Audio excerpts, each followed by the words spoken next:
우리가 만나는 당사자들의 어떤 삶은 여러 유형이 있겠죠. 혼자서 거주하시는 어르신들의 일상을 만날 수도 있고요. 흔한 경우는 아니지만 쪽방에 거주하고 있는 주민들의 일상적인 어떤 삶일 수도 있고요.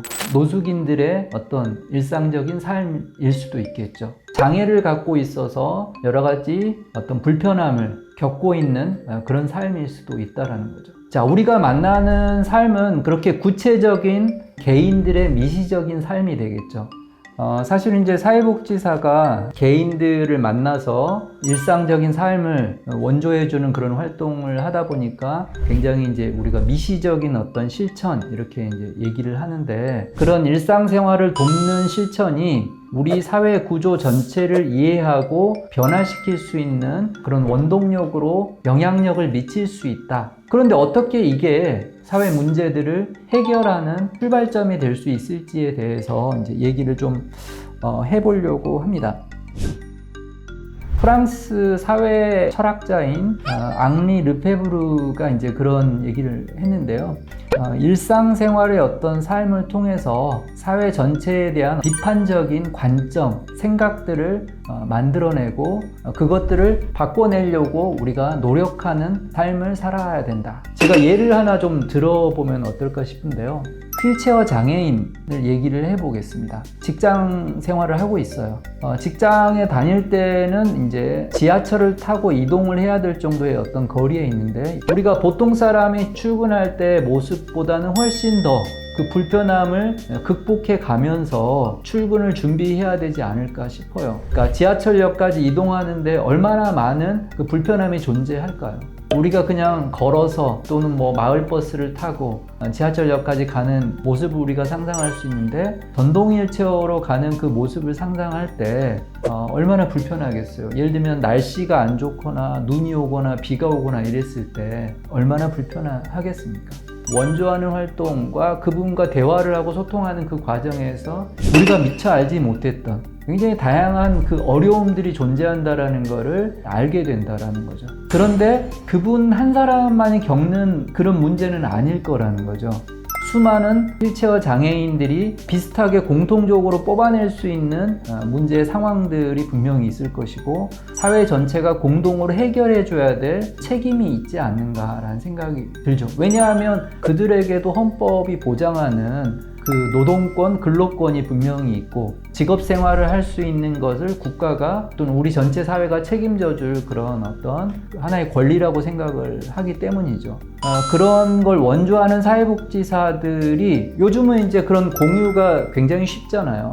심지어는 우리가 전체 국가에 대해서 청원을 할 수 있는 제도가 구체적으로 마련이 돼 있고, 그것들을 SNS를 통해서 공유하면서 사회운동가로서의 역할도 사회복지사들이 할 수 있다라고 저는 생각을 하고요. 문제 인식에 대한 공유와 그것들을 통해서 연대하는 활동으로까지 전개할 수 있다라고 저는 생각이 들고, 사회 전체의 구조의 어떤 변화까지도 이끌어낼 수 있다, 이렇게 이제 말씀을 드릴 수 있을 것 같습니다. 아까 말씀드렸던 임대 아파트에 거주하는 어르신들의 일상이라든가 노숙하는 분들의 어떤 일상, 어려움들, 이런 것들을 구체적으로 우리가 밝혀내려고 하고, 또 원조하는 그 경험을 통해서 얼마든지 그 제도를 만들어낼 수 있다, 저는 생각합니다.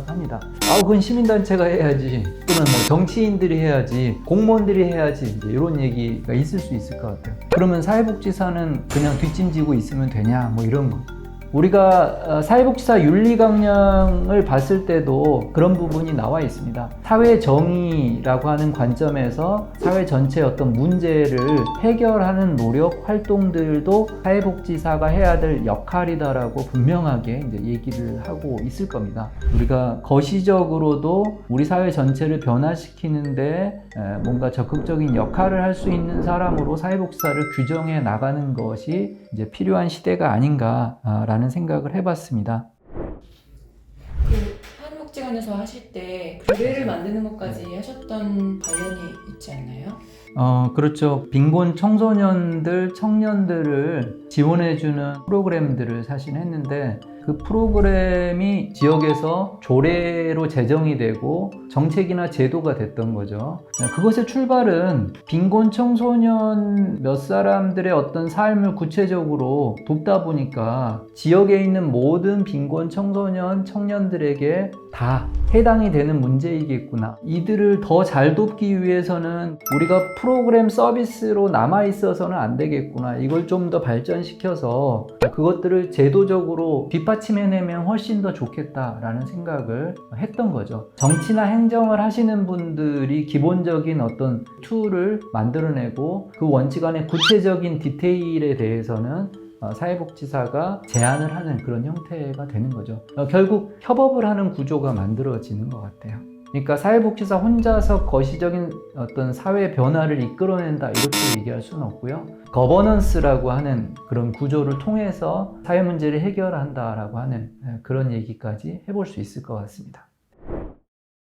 가장 가까운 거는 그 지역의 동별로 보장협의체가 구성이 되어 있고 거기에 이제 주민들과 지역의 어떤 전문가들이 함께 지역의 문제를 의논하고 해결할 수 있는데 그 중심은 어쨌든 주민들이 되되 전문적으로 협력할 수 있는 주체가 지역에 있는 사회복지기관의 사회복지사들일 수 있겠죠. 복지 문제와 관련해서는 그게 이제 바로 바람직한 복지 관련한 거버넌스의 모습이고요. 그런 문제를 해결하기 위해서 특히 당사자들의 얘기를 들어보는 게 굉장히 중요하고 당사자들의 얘기를 직접적으로 듣기가 어렵다고 한다면 당사자들을 돕고 있는 사회복지사들의 간접적인 이야기들이나 좀 전략적으로 얘기할 수 있는 얘기들을 좀 들어봄으로써 또 새로운 정책들을 아마 만들어낼 수 있지 않을까라는 생각이 듭니다. 그러니까 국가 전체의 어떤 변화라기보다는 지역사회 변화를 이끌어 나가려고 할 때도 얼마든지 그런 사회복지사들의 그런 경험들이 굉장히 소중하고 중요하지 않을까라는 생각도 해봅니다. 좋은 질문이네요. 너무 거시적으로 얘기했던 거를 약간 지역사회 차원으로 얘기할 수 있는 거니까. 오늘도 유익했습니다. 그랬나요? 매번 들을 때마다 재밌는 것 같아요. 이 영상을 끝까지 안 보시는 분들이 또 많다는 건 안타까운 얘기지만 중요한 내용들은 뒤에 다 나오거든요. 주변에 좀 권해주세요. 뭔가 끝까지 좀 봐달라고. 끝까지 봐달라고. 특히 사회복지 실천을 하는 사람들, 실습생들한테도 이렇게 공유해주고 그러면 좋을 것 같습니다. 그냥 공유만 하지 마시고 좋아요하고 구독, 알림 설정 이런 거 해주시는 거는 저희들한테 굉장히 큰 도움이 되고 또 여러분들한테도 도움이 되지 않을까라는 생각이 듭니다. 안녕히 계세요, 여러분.